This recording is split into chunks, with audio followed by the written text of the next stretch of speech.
Malam itu, bulan sabit menggantung rendah di langit desa yang sunyi, seolah menjadi saksi bisu atas debaran jantungku yang tidak karuan. Di dalam kamar yang masih tercium aroma kayu cendana dan hiasan bunga sedap malam, aku berdiri mematung di dekat jendela, sementara istriku duduk di tepi ranjang dengan jemari yang saling bertautan. Dadaku terasa sesak oleh debaran yang begitu kencang. Sebuah perasaan yang jauh lebih dahsyat daripada saat aku pertama kali menyatakan cinta. Ada rasa gugup yang menjalar hingga ke ujung kaki ketika aku menyadari bahwa wanita yang kini sah menjadi teman hidupku adalah dia yang selama ini aku panggil ibu saat berkunjung ke rumah sahabatku.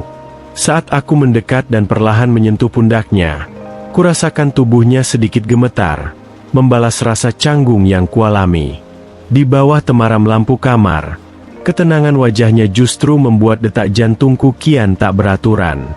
Malam itu menjadi puncak dari segala keberanianku, sebuah penyatuan suci yang kami lalui dengan penuh kelembutan dan rasa hormat, membuktikan bahwa cinta tidak pernah salah alamat meski seluruh desa sempat menganggap kami gila.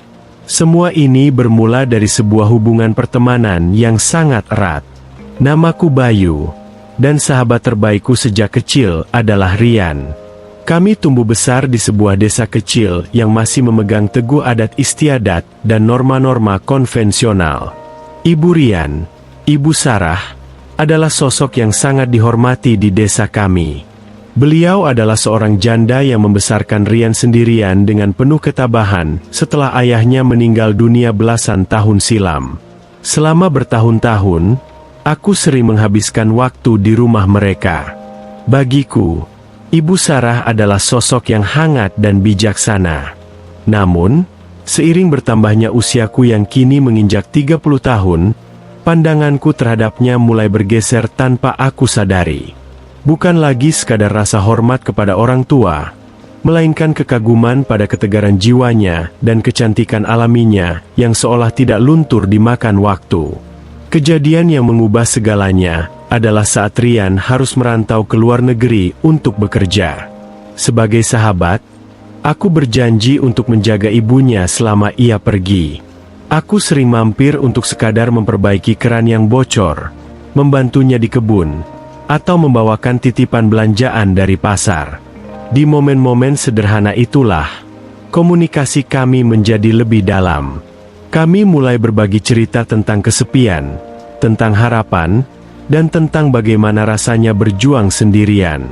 Aku menemukan bahwa di balik sosoknya yang kuat, ada sisi rapuh yang membutuhkan sandaran. Dan secara mengejutkan, aku merasa akulah orang yang ingin menjadi sandaran itu. Ketika aku pertama kali mengutarakan niatku kepada Ibu Sarah, ia sempat menolak dengan halus karena rasa takut akan pandangan masyarakat dan juga perasaannya terhadap Rian. Namun, aku tidak menyerah. Aku meyakinkannya bahwa perasaan ini bukan karena nafsu sesaat, melainkan ketulusan untuk menjaganya di sisa usianya. Puncaknya adalah saat aku memutuskan untuk melamarnya secara resmi. Kabar itu meledak seperti bom di desa kami. Warung kopi, pasar, hingga pengajian mendadak penuh dengan perbincangan tentang Bayu yang melamar ibu sahabatnya sendiri. Desa mendadak heboh. Banyak yang mencibir, menganggapku hanya mengincar harta atau bahkan menganggap hubungan ini tabu. Namun, aku tetap tegak berdiri. Yang paling membuatku gemetar adalah saat aku harus menelepon Rian di luar negeri. Namun, di luar dugaan, Rian terdiam cukup lama lalu berkata, "Bey, jika ada orang yang bisa kupercaya menjaga ibuku lebih dari diriku sendiri, itu adalah kau. Asal kau tulus, aku merestui." Dukungan Rian adalah kunci yang membuka pintu keberanianku untuk menghadapi seluruh warga desa. Hari pernikahan kami akhirnya tiba. Meski penuh dengan bisik-bisik di barisan belakang kursi tamu, aku hanya fokus pada wajah Ibu Sarah yang tampak begitu anggun dengan kebaya putihnya. Saat akad nikah diucapkan, rasanya beban berat di pundakku luruh seketika. Namun, tantangan sesungguhnya baru terasa saat pesta berakhir, dan kami memasuki babak baru sebagai suami istri di dalam kamar pengantin kami yang sederhana. Suasana malam pertama itu sungguh di luar bayanganku. Aku yang biasanya banyak bicara, mendadak menjadi pendiam. Aku merasa sangat kecil di hadapan kedewasaannya. Namun di sisi lain, aku merasa memiliki tanggung jawab besar untuk memuliakannya. Dada ini terus bergemuruh, berdegup kencang setiap kali kulit kami bersentuhan secara tidak sengaja. Ada rasa segan yang sangat besar karena selama bertahun-tahun aku memandangnya sebagai sosok ibu. Namun kini, ia adalah istriku yang harus kucintai secara lahir dan batin. Di dalam kamar itu, kami duduk bersisian. Ia menatapku dengan tatapan yang sangat meneduhkan, seolah tahu betapa kacau pikiranku saat itu. Ia meraih tanganku, lalu membimbingku untuk sedikit lebih tenang. "Bayu, jangan takut. Kita sudah sah di mata Tuhan," bisiknya lembut. Kata-kata itu seolah menjadi penawar rasa gugup yang sedari tadi menyiksaku. Kami memulai malam itu dengan saling bertukar janji untuk tidak memedulikan apa kata orang di luar sana. Secara perlahan dan dengan penuh kesantunan, kami mengekspresikan kasih sayang kami. Tidak ada yang terburu-buru. Segalanya berjalan dengan aliran emosi yang sangat dalam, sebuah bentuk penyatuan yang didasari oleh rasa syukur. Meskipun ada perbedaan usia yang cukup jauh, di malam itu aku menyadari bahwa dalam hal perasaan, kami berada pada frekuensi yang sama. Perasaan berdebar itu perlahan berubah menjadi kehangatan yang menjalar ke seluruh tubuh, menghapus semua keraguan yang sempat mampir di pikiran.